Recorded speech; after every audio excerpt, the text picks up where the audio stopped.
Hello, my name is Sam, and welcome back to Cinema Sitdown. Today we watched Enola Holmes, a Netflix original released in 2020, and it's set as 1884. It's basically a movie about Sherlock Holmes' little sister and her navigating her life. And we have many things to talk about, but we're going to come back to that after the intro.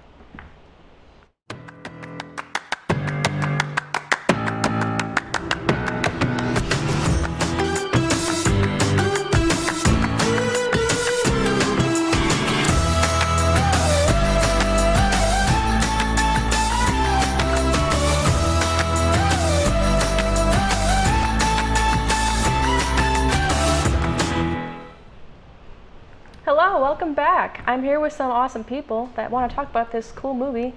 Who are you? I'm Icarus. I'm Kayla. Leilani. Awesome. All right, so this movie, from my notes here, is a movie that was adapted from the book series Enola Holmes. Basically, it's the Enola Holmes, the case of the missing Marcus? I don't know how to say that. Sorry. And apparently there's like 6 or 7 books. There's a lot of books, and there is a second movie, but we'll talk about that later. I want to know everyone's initial thoughts and feelings about the movie, like anything that you want to talk about like right now. I personally, I really liked it. I liked the intro. It definitely, captivated me because I was working at the same time while watching it. So I'm like, oh, this is interesting. You know, she's talking directly to camera, which it's not like a common thing. Like, it's not uncommon, I guess, breaking the fourth wall, but it's pretty uncommon. So it definitely has an interesting concept. You know, it's definitely about feminism and stuff. That's kind of the whole thing. I know we'll probably talk about that some more. Yeah, definitely. But yeah, those are my initial thoughts and feelings. Right, Kayla, what do you think? What did you think? My initial thoughts going in is it also just seemed like it would be kind of like a cute movie, and they have a lot of humor in there as well as I liked. The fourth wall break threw me off at first because I thought it was this is going to get annoying, and then it didn't get annoying. I actually grew to really like it. I think it works for her character as well. Yeah, those are my initial thoughts. Okay, and Leilani? I thought it was really cute. I just really liked the story, the concepts. Honestly, the fourth wall break helped me because I have a short attention span. When she started talking to the audience, I was like, oh, now I'm caught up again. You're paying attention, right? It gave me a little bit of door. She was like, so what do you guys think? And I was like, that one threw me off a little bit. Yeah. That one threw me off when I was watching it the first time. I was like, what do you mean? What do I think? I don't know. This was shot 3 years ago. Give it 10 more seconds and let me rewrite the script. And I can tell you. Exactly. Yeah. But I did like it. No, when she turned go ahead. No, I was just gonna mention the fourth wall breaks. What did you say? When she turned and asked that, that was the only time that the fourth wall break didn't work for me, is when she asked for our ideas, and I was just like, this sounds like an episode of Dora the Explorer. Especially the way it was phrased definitely felt like Dora being like, do you know where the map is? And I feel but I felt kind of like what you said and what we've been talking about before, the fourth wall works really well, except for in that one moment. I think if they had just reworked the way that she said it, if she was trying to be sarcastic and be like, well, what, are you going to give any ideas? Yeah. Because up to that point, she had been kind of, talking with the audience in a very sarcastic kind of oh, well, I understand this, but I'm going to dumb it down for you, the audience. So if she had done it like that in that moment, it would have been perfect, I think. But because of that one instance, it's I think it ruined my perception of the rest of the fourth wall breaks, which otherwise I think up until that point were actually pretty well done. And the ones after that were pretty good too. Yeah, I don't know what was up with that one. It was just because it was a question. I think that's why it really threw us all off. It was like an open-ended question to someone that's not going to answer. You looked at the camera 3 years ago and said this. How am I supposed to give you an answer now? So that's basically just going through my list already. I was talking about the fourth wall breaks anyways. Sorry. I think the beginning of the movie, when she's talking to audience, I saw that some people thought it was a cheap way, what's the word? An easy way out for exposition, and getting through the beginning phases of a book. The first few chapters, the first chapter is always the worst to get through because it's a lot of setup.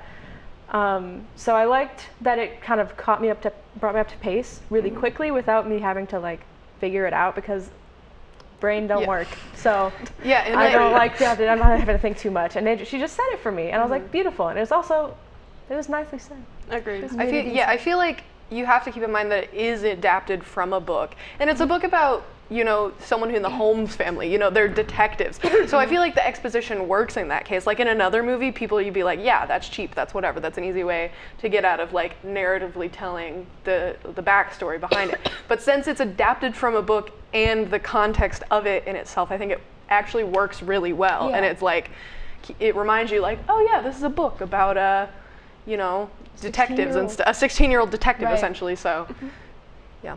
I'm wondering if in the book, which I kind of wish I did a little bit of looking into before I started this, if the book is like that, like maybe it's like from her point of view, like she says, oh, well, I think this when she does that. I don't know.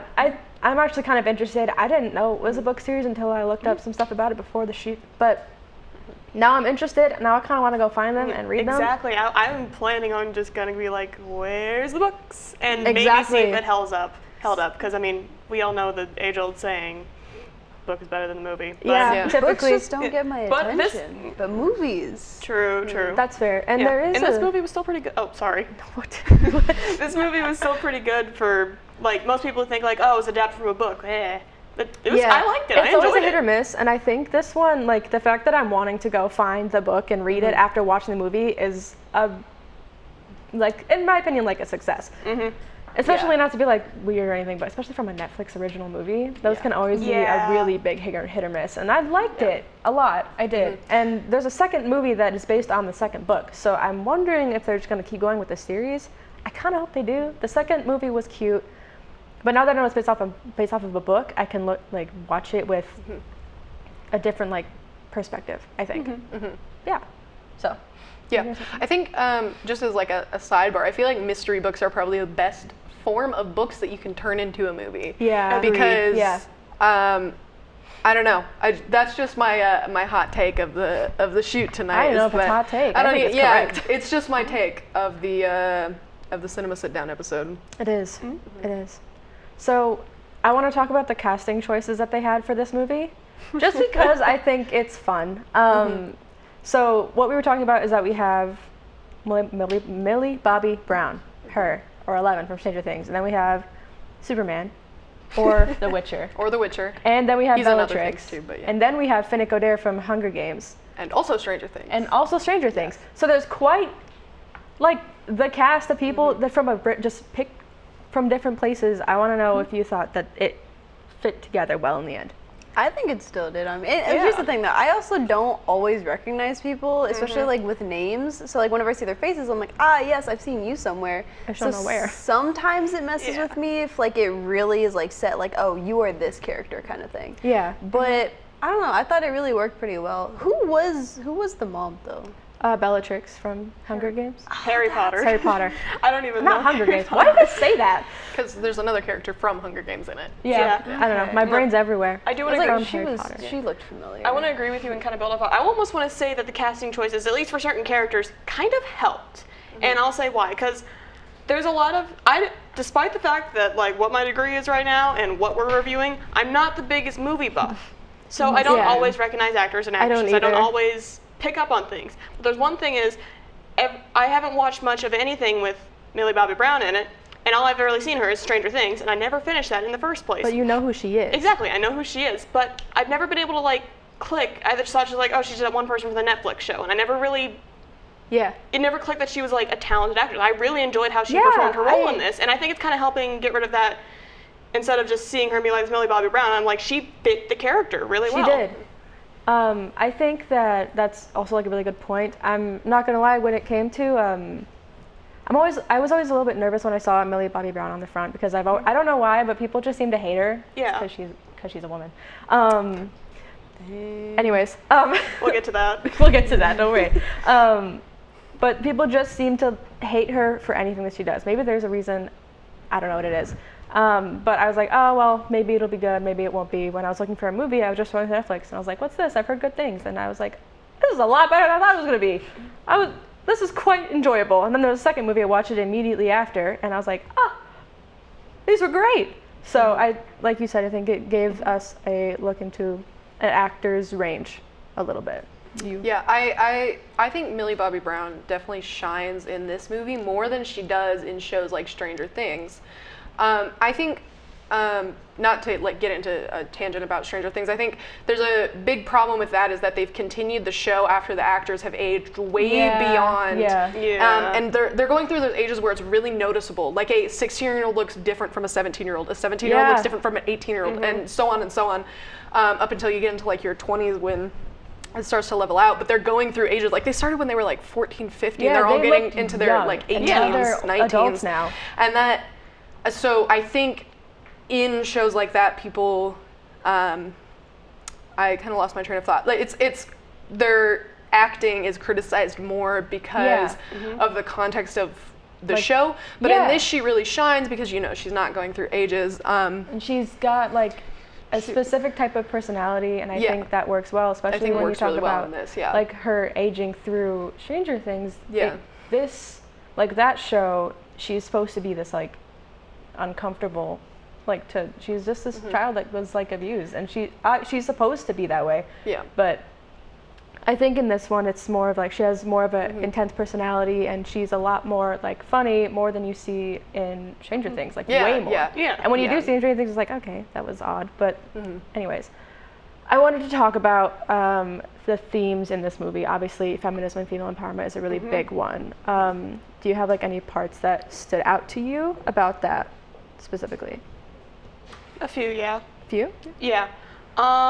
First of all, I want to say like the setting kind of complemented it almost because they chose like in a major political event saying like that is a push towards women's rights and stuff. As far as I picked up from the movie, I don't actually know what was going on specifically. They just I believe it was the women's rights. I don't know if it was the right to vote or not. It was set in 1884, so I don't think it was. Yeah, it just kind of kept talking about the reform bill, but I'm assuming based on the other context around it that it is women's rights. Well, yeah, it may not have been directly women's rights. I'm not super well versed in history, but I think that would have been prior to women's rights, but it would have been things that would have been leading up to women's rights. So definitely unintentionally for women. Yes. So yeah, in a way. Yeah. One of the papers or someone said something about like actually like votes for women. Because I know that was part of it as well. Yeah. Yeah, but I feel like in the historic sense, it works for this. It doesn't just make a historical movie to where there's the girl who's of rich birth and she wants to be awesome. Instead of just being a lady. A lot of shows I really do that where instead of giving her a reason and giving her a purpose, they're just like, she doesn't want to be a lady. I feel like they really pulled it off really well. Yeah. Like, there's a lot of movies that kind of take feminism and they just kind of throw it in your face in a bad way. Like this, it doesn't keep it secret what it's about. It doesn't try and make it subtle, but it's not doing it in a way that's obnoxious. And I really appreciate that because it can get a lot. But I think, because I did some research on it because the second movie is based off of a historical event, like a real one, like the Match Girls. But this one is not, there's nothing that I found that has like a specific, like a female rebel group or anything like that. I was kind of hoping that there was, but there was not. But I was just I kind of liked how they like the whole point was to show that like this kid, kind of, I don't know how old this kid was, but I think it's a kid, is the last vote in breaking the tie between like women's rights, and his grandma's trying to kill him off. It's crazy. So, and it's just. I like that whole. I don't know. I think it's cute, and I liked how they went about it in less. It was intense, but in like a digestible way. I think. So. Yeah, and also like there's also that element. So like there's the broader discussion of women's rights across the London and like the setting that they're in. But there's also like kind of another element of like she's a girl in a family with two very successful brothers. Like Sherlock Holmes, who is and what like. I think it was the one kid's grandma or someone said, the Holmes are becoming a big. Oh no, it was the lady at the girls' school. Yeah, it was like Holmes is becoming a big name. Like you're gonna impress them, but not in the way that like she's gonna have power. In the way that she's gonna be a proper lady. And so there's also that element. Like she's having to live up to these expectations of these really powerful men in her family. And it's like everyone knows the story of Sherlock Holmes. Enola Holmes. No one knows that. So there's also like kind of that level to it. Was she an established character in the franchise before these books were written? I don't think so. I mean, Sherlock Holmes isn't Sherlock Holmes public domain, so you can do anything you want with it? Yeah, and so I don't know specifically like when these books came out. I guess I was just going by the assumption that they were kind of around the same period. She was not a character established before the books were written, but I think it was a great addition, in my opinion. It also gave more depth to Sherlock's character. Like she was like, why did you never visit? like all of this stuff. And he's like, well, I'm busy. And she's like, why'd you never write? And he was like, did you want them? And she was like, yes. So I think it was a good addition. Yeah. Did you have any? I just kind of want to go off of like Enola's character herself because like throughout the whole thing, they didn't really like try to change her necessarily because you're like, oh yeah, she didn't like start off from like the richest kind of thing. So like even like from the beginning to end, it's not even that she was like changed necessarily because they wanted her to be more of like a proper woman. But instead she just kind of gained more of an idea of like what she wanted to do with her life instead of being like, oh yes, I'm going to feed into society and this is what I'm going to become kind of thing. Right. I do like that. Something that I liked about her progression as a character is that she did, like when she was buying clothes and she bought that red dress that is over here, she did it, she was like, it's a prison when it's forced on you, but it's not when you choose to wear it. And I was like, huh. I kind of just expected her to hate wearing dresses the whole time because that's typically how these movies go. She's like, no, I want to wear it, but I'm going to choose what I wear. And I was like, huh, I like that. That was like a nice little change from what it normally is. No, I completely agree. Like, I like dresses and stuff. I mean, I'm not wearing one. I mean, you know. No, I honestly, here's the thing. I kind of really relate to what she was saying because it's kind of funny actually. I wore a corset in high school for a high school play, and honestly, when my teacher was trying to help me fit into it, she put it way too tight, and I was like, hold on. But when I did it myself, it actually was relatively comfortable. It kind of helped me like, because I'm known to slouch and I don't like that, but I am. Yeah, it actually like too. helped me kind of keep my posture right, not in the proper lady way, but in more of like just the like way that felt nice. Yeah. I guess. So when you choose it yourself, why not? Yeah. Have fun with it. Definitely. And I also relate to it, you know, as like a non-binary person who went many years like despising the color pink because it was girly. And now pink is my favorite color and it's fun and I love like traditionally feminine things because when I'm choosing to do it and I'm choosing to express my identity in the own way that I want to, then it's fun, but it's different when, you know, you're a kid growing up and you're forced to wear all these things because it's what's expected of you. So definitely, like, I related to that sentiment quite a bit. I thought it was a cute little, it was like I said, the digestible version of it where it's like, hey, I could be a feminist, but also like feminist things. Because I think that's a really big thing where if you're like a feminist, especially in the older times, you have to like hate wearing these things. You have to, what is it, you burning your bras or whatever is like a thing that happened for a little bit. No, not back then, recently. Recently. Okay. It would be like, I'm burning my bras. And I was like, no. I didn't know that was a thing. It was for like a second. It wasn't a lot. It's just something I remember, but. Yeah. Valid because bras are uncomfortable. We should remake bras, but not valid in the way that people shouldn't be allowed to wear bras. Exactly. That is the point. It's like, so. They're useful if they're done right. So I want to ask about if there is a second movie and would you want to watch it? I would, definitely. honestly, yeah. You would? If it continues with these themes. I hope so. Probably. With the keeping in mind that I hate Hollywood and their franchising because I don't think everything needs to be a franchise. However, if there was a second movie to this, I don't think it would be a bad thing considering you said there was like 7 There's books. a ton of books. So it would make sense. I more so get annoyed when it's like, here's one story, let's go ahead and make another because let's create a franchise because that's a big I thing. completely agree. Like this kind of feels like it has room to grow. Like she's just beginning with what she wants to do. But with like a lot of franchises, it's like they establish an ending. They're like, but there's more. But there's more, and there doesn't need to be more. Exactly. Yeah. That makes sense. And I forgot what I was gonna say. Would you watch a movie? Yeah, I think so. I mean, sometimes like whenever you get into like creating like sequels and stuff, it's not always as good as the first one, and I do kind of wonder how much of the books they put into this one movie. Because sometimes, I'm curious too. Like, there's some that will put like entire like just volumes into one, and then you're like, oh, well, then they're like intertwining them, and then you're trying to create a new one, and then it doesn't always work out. But so, overall, final ratings and thoughts. I'd probably give it like an 8.5 out of 10. I think there were some things that could have used some work, but overall, the story is really compelling. I think yeah, it's a pretty good movie. I'm gonna give it like a 9 because I watched this movie and then immediately watched the second movie right after, and I like both of them pretty equally. Right. Yeah. So there is a second. That was the I question. thought you were saying if there was a No, second there movie. is. Oh my gosh. There Okay, is. I'm watching Also, it. they're gonna be making a third if they can. So, anyways, Ooh. Kayla. Okay. Thoughts and ratings. I think I'm gonna agree with Icarus. Gonna give it an 8.5. I really enjoyed it. I wish I would have heard of it sooner because typically I don't Yeah. consider this kind of my kind of movie, but I really enjoyed it. And I'm I was surprised when I honestly- found it on Netflix and it was like 3 years old. I was When like, you showed what? it to a bunch of friends, get together some popcorn. All right, Leilani. Honestly, probably still around a 9. I thought it was really cute, really Yeah. enjoyable. I liked the pictures. So yeah. I do also like pictures. Well, pretty good ratings all around the board. I hope you guys enjoyed. This is Cinema Sitdown. We watched Enola Holmes, and if you want to watch it, you should. It's a good movie. Thanks so much for watching. See you next time. Bye. Bye.